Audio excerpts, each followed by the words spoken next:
Hello बच्चों, good morning. मैं हूं अमन सर, अमन फिजिक्स पूर्णिया से, और मैं आपके लिए लेकर के आया हूं आज एक नया वीडियो लेक्चर जिसमें हम लोग कुछ नए क्वेश्चंस को सॉल्व करेंगे और उसके पीछे के कॉन्सेप्ट्स को सीखेंगे। तो ये जरूरी है आपके लिए कि आप वीडियो लेक्चर को बार बार देखें ताकि उससे आपका रिवीजन बना रहे।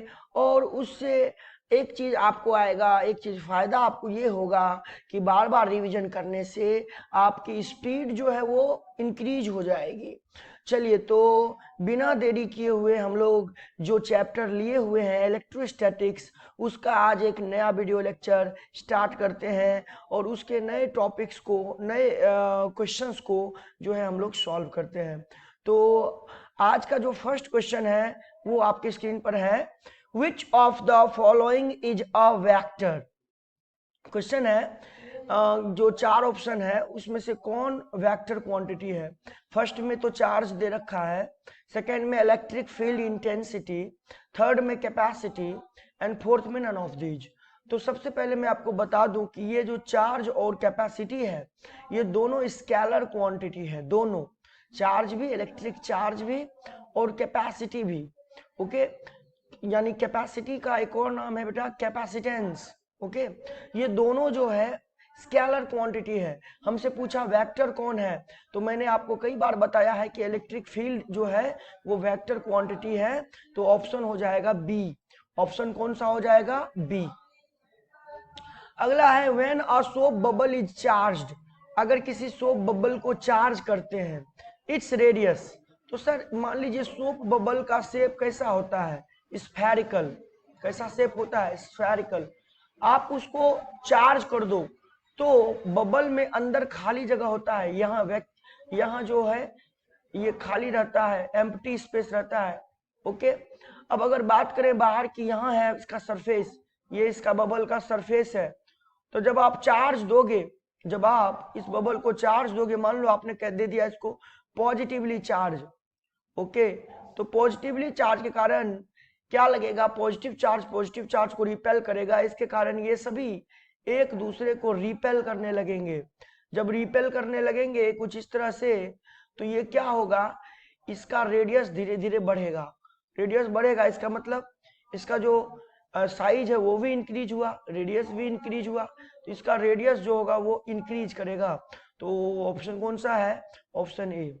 दूसरा चीज ये भी ध्यान देना कि बबल को आप चाहे पॉजिटिवली चार्ज करो चाहे नेगेटिवली चार्ज करो, दोनों ही केस में बबल का रेडियस बढ़ेगा ही बढ़ेगा, है ना, डिक्रीज नहीं होगा। कभी कभी क्वेश्चन पूछ देगा साइज का क्या होगा, तो साइज का भी सेम आंसर है, वो भी इंक्रीज करेगा। क्लियर है? अगला है D by is the unit of. D by किसका यूनिट है? तो बेटा डी बाई जो है इलेक्ट्रिक डायपोल मोमेंट का यूनिट है, याद रखिए। अगला है 1 coulomb of negative charge equals. 1 coulomb कितने के बराबर होता है? तो ये होता है 3 गुना 10 का पावर 9 ESU के। लेकिन नेगेटिव चार्ज बोला है तो माइनस यहां लगा दीजिए। ओके, तो कौन सा ऑप्शन सही हो जाएगा? ऑप्शन ए सही हो जाएगा। आगे बढ़ते हैं। क्वेश्चन में है when a body becomes negatively charged its mass. अगर कोई बॉडी है इसको हमने नेगेटिवली चार्ज कर दिया, यानी इलेक्ट्रॉन इसमें आया, इलेक्ट्रॉन आया तो उसके साथ मास भी उसका आया होगा। तो ऑब्वियस सी बात है कि इस बॉडी का मास में क्या चेंजेस होगा? बॉडी का मास अगर m है तो वो क्या हो जाएगा? इंक्रीज हो जाएगा। ओके, तो आंसर क्या हो जाएगा? इंक्रीजेज। अगला है dimensional formula of electric field. तो E बराबर क्या होता है? F/Q, और फोर्स का होता है MLT-2 बेटा, और Q का होता है AT। तो ये हो जाएगा MLT-3 A-1। तो ये हो जाएगा MLT-3 A-1 कहाँ है? ऑप्शन ए में। अगला the SI unit of electric charge. हमें इलेक्ट्रिक चार्ज का SI यूनिट पूछा है बेटा। चार्ज ये है ना Q, है ना, इसका SI यूनिट पूछा है। SI यूनिट क्या होता है? कूलॉम। क्या होता है? कूलॉम। ओके, बढ़े आगे नेक्स्ट स्लाइड पे। लेते हैं नेक्स्ट स्लाइड। यहाँ देखिए, यहाँ पे क्या दे रखा है?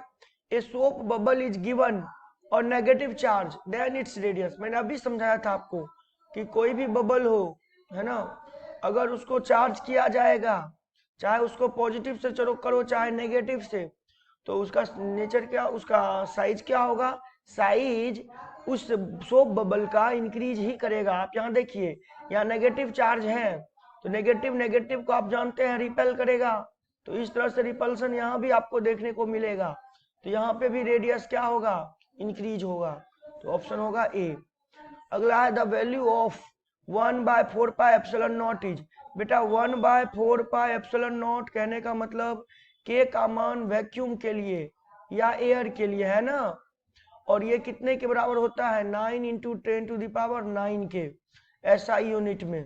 तो 9 × 10⁹ है ना, न्यूटन मीटर स्क्वायर पर कूलम स्क्वायर ऑप्शन ए में गिवन है। तो ये हो गया हमारा 69। नेक्स्ट चलते हैं।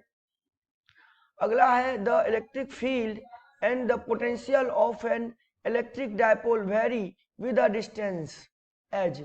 तो बेटा इलेक्ट्रिक फील्ड मैंने आपको बताया किसी भी इलेक्ट्रिक डायपोल के लिए, यहाँ इलेक्ट्रिक डायपोल पढ़ना मत भूलना, किसी भी इलेक्ट्रिक डायपोल के लिए अगर मैं उसके एक्सिस पे बात करूं तो इलेक्ट्रिक फील्ड का फॉर्मूला होता है 2kp/r³।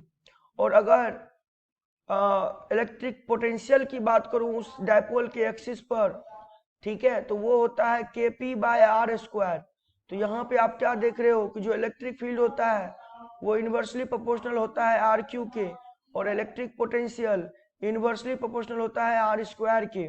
तो कहाँ पे दिया हुआ है, ऑप्शन डी में।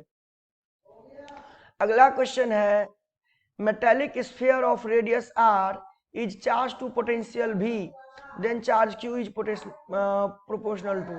एक स्फीयर है, इस स्फीयर का रेडियस है बेटा r, है ना, और उसको चार्ज किया है गया है v पोटेंशियल से।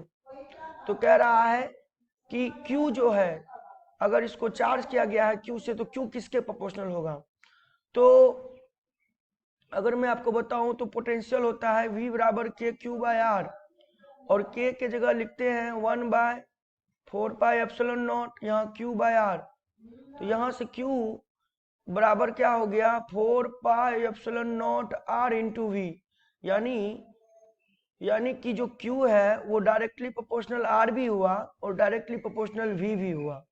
तो v और r दोनों के डायरेक्टली प्रोपोर्शनल है, तो ऑप्शन सी हो जाएगा। बच्चों मैं जो आपके लिए ये वीडियो सॉल्यूशन बना रहा हूँ, इस वीडियो सॉल्यूशन बनाने का केवल एक पर्पस है कि आपका जो ऑब्जेक्टिव प्रॉब्लम्स को बनाने का जो स्ट्रेंथ है वो इंक्रीज हो जाए, जो आपका कॉन्सेप्ट है वो ट्रांसपेरेंट क्लियर हो, और आपकी जो स्पीड है वो इंक्रीज हो। क्योंकि आप जैसा कि जानते हो इस साल जो एग्जाम होने वाला है वो पुराने पैटर्न से होगा, यानी 42 क्वेश्चंस मिलेंगे, उसमें से आपको 35 बनाने हैं। तो कहने का मतलब ये है कि गलती की कोई चांसेस नहीं होनी चाहिए, ओके। और एक तरह से ये भी होना चाहिए कि आपको लगभग 90% ऑब्जेक्टिव क्वेश्चन की तैयारी होनी चाहिए, तब जाकर के आप 42 में से 35 बना पाओगे। और मेरा ये मानना है कि आप अगर हमारे सारे वीडियो लेक्चर्स को देख लोगे तो आपके एक भी क्वेश्चंस एग्जामिनेशन में नहीं छूटेंगे। तो मैं आपके लिए लगभग लगभग मैं 1000 क्वेश्चन के आसपास आपके लिए वीडियो सॉल्यूशन तैयार करूंगा, ओके। आप बस उनको रिवीजन करते रहो बार बार, ताकि आप जो है इन चीजों में शार्प हो सके, ओके। और कई तरह से मैं आपको सपोर्ट करने वाला हूँ ऑनलाइन मीडियम में, तो वो सपोर्ट आपके लिए बहुत बेनिफिशियरी होने वाला है, ओके। तो चलिए लेते हैं नेक्स्ट में क्या कह रहा है, when air is replaced by a dielectric medium of constant k, the maximum force of attraction between two charges separated by a distance is। मान लीजिए कि कोई चार्ज है ना, इस तरह से, और अट्रैक्शन की बात कर रहा है, तो ये माइनस ले लीजिए, एक प्लस एक माइनस, और दोनों के बीच का डिस्टेंस r है, और ये एयर में है या वैक्यूम में है, तो इनके बीच में जो अट्रैक्शन फोर्स लगेगा वो लगेगा 1/4 पाई एप्सिलॉन नॉट q² r²। लेकिन जब मैं इसी मीडियम में, मतलब इसी सिस्टम में, मैं अगर इस सिस्टम को रख दूं किसी मीडियम में जिसका डाइलेक्ट्रिक कांस्टेंट है के और डिस्टेंस वही है आर दोनों के बीच का, तब जो कूलॉम फोर्स नया वाला बन के आएगा वो होगा 1/4πε0 के Q square by R square. Okay, तो जब डिवाइड करोगे तो कह रहा है नया वाला फोर्स क्या होगा, तो ये वाला फोर्स पुराना है, यानी इसके जगह आप पुराना फोर्स लिख सकते हो अब बटा में के, यानी नया वाला जो फोर्स होगा वो पुराने वाले फोर्स का 1/k टाइम्स होगा, यानी डिक्रीज हो जाएगा k से। ओके, अगला, if number of electrons taken out from a body to produce 1 coulomb of charge will be, यहाँ पी छूट गया है ना, तो भैया हमें टोटल चार्ज प्रोड्यूस करना है 1 कूलॉम और इलेक्ट्रॉन को रिमूव किया गया है, यानी body becomes positively charge. Okay, so आपको पता है कि सर Q बराबर एन ही आप लगाते थे, तो N बराबर क्या हो जाएगा 1 अपॉन में E, और इलेक्ट्रॉन का चार्ज होता है 1.6 इंटू 10⁻⁻19 कूलॉम। जब इसको सॉल्व करोगे तो ये आएगा 6.25 इंटू 10⁻18 के बराबर। तो ऑप्शन कहाँ मिलेगा आपको, ए में, यानी इतना इलेक्ट्रॉन को रिमूव करना पड़ेगा 1 कूलॉम पॉजिटिव चार्ज बनाने के लिए उस बॉडी पे। अगला है, if a sphere of bad conductor is given charge then it is distributed on, तो अगर कोई स्फीयर है और वो बैड कंडक्टर है, मतलब वो इंसुलेटर है, तो अगर किसी स्फीयर है और वो इंसुलेटर मटेरियल है, इंसुलेटर है, तो मैंने इंसुलेटर के लिए बताया था कि इंसुलेटर की एक प्रॉपर्टी ये होती है कि जब उसको चार्ज दिया जाता है तो चार्ज जिस जगह पे दिया जाता है वो उसी जगह लोकलाइज रह जाएगा। समझ में आ रही बात, वो अपने मन से कहीं नहीं जाएगा। तो जब चार्ज दिया जाएगा तो वो डिस्ट्रीब्यूट नहीं होगा, इट इज डिस्ट्रीब्यूटेड ऑन पूछा, तो डिस्ट्रीब्यूट होगा ही नहीं, तो आंसर क्या हो जाएगा, नन ऑफ दीज। तो बच्चों मैंने आपके लिए आज फिर से जो एक नया वीडियो लेक्चर बनाया, इसमें बारीकी से आपको समझाने की कोशिश की।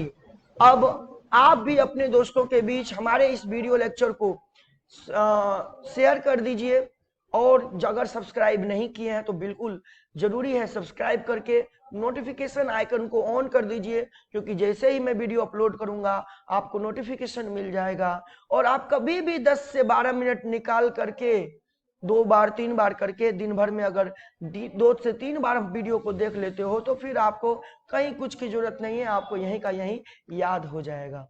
थैंक यू सो मच, मिलेंगे हम लोग नए वीडियो लेक्चर में। Thank you, bye bye.